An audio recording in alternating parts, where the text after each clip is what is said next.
So guys, ito po yung isa sa mga lugar dito sa Panginay. Ito po yung boundary ng Balagtas at Giginto.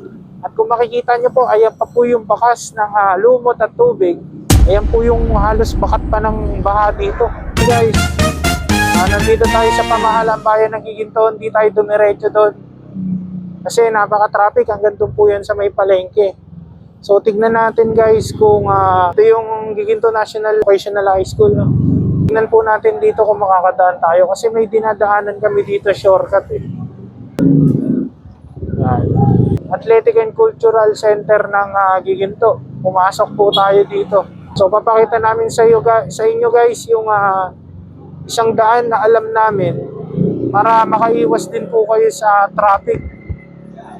Dahil pag dinire-diretso nyo po ito, kumanang kayo dito sa may loob ng Municipal Hall.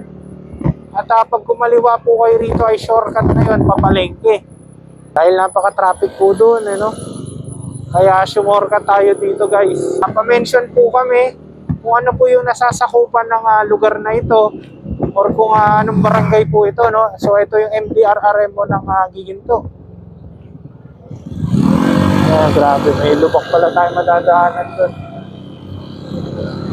So ito yung way na sinasabi ko sa inyo guys na may daan papunta po doon sa palengke.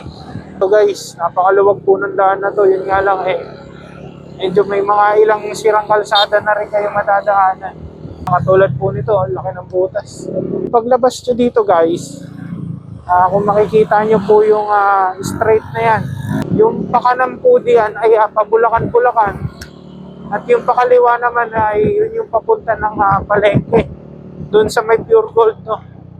So kakanan tayo dito ngayon guys. So balikan namin kayo mamaya guys pagka nasa Triple Junction na kami. Na po ang bayan ng Bulacan. Bulacan. Bali kakaliwa tayo guys, no? At papunta po tayo dito sa may kabila. Ito po yung way papunta ng Panginay. Kung nagkakamali, no? Ayan, Barangay Panginay, Giginto, Bulacan na po. Ito po yung Camellia. So, ito naman yung Winfair Supermarket.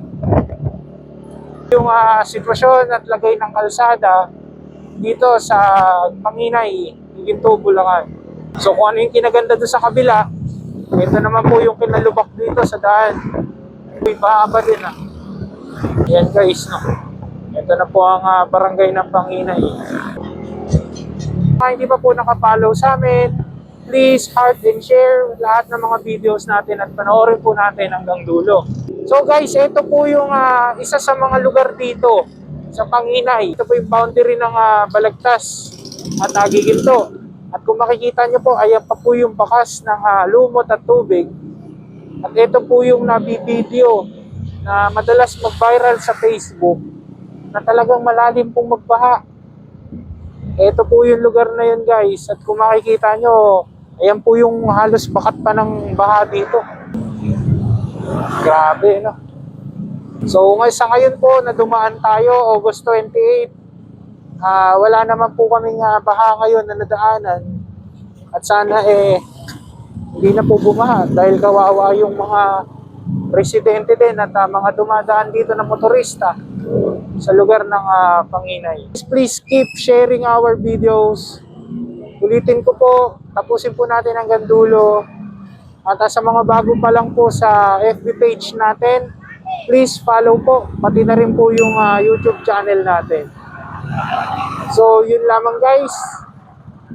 Ingat po tayong lahat. Kayaban sa bawat isa. Peace out.